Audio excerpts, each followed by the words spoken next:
Souvent, on aimerait être le sel de la terre dans le monde entier, aller saler le monde entier. Mais des fois, on n'est pas capable d'être le sel de la terre pour les plus proches, ceux qui sont juste à côté de nous. De vouloir être le sel de la terre juste auprès de nos voisins. C'est très simple, mais c'est d'être le sel de la terre là où on se trouve, autour de nous. Autant dans nos familles que dans ceux qui sont autour. Ils sont malades. Des personnes qui sont en chaise roulante. Des personnes qui ont eu un cancer. Des personnes qui ont des problèmes de santé graves. On dit tout à l'heure, trop de sel. Là, je vais en mettre un. Trop de sel. Alors, qui aurait envie de manger ce plat maintenant? Plus personne. Hein. Avant, il y avait des volontaires. Maintenant, il n'y a plus personne. Trop de sel, c'est immangeable. Excusez-moi de le dire, mais trop prendre la tête aux gens, c'est invivable. Ce n'est pas immangeable, c'est invivable.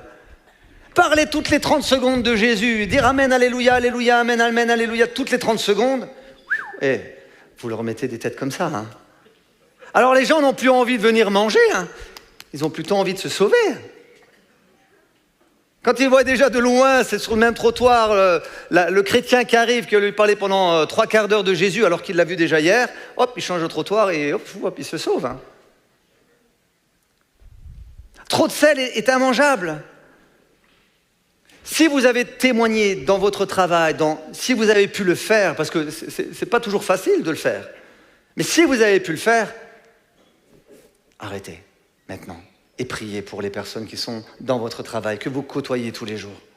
Priez pour eux, jeûnez pour eux, intercédez pour eux. Suppliez Dieu pour que Dieu puisse les toucher. Et vous, restez des témoins. Restez ce sel qui, un tout petit peu, va donner du goût. Trop, on est écœuré. C'est un exemple que je trouvais intéressant, en tout cas, avec le sel. On dit trop de sel, tue le sel. Enfin, trop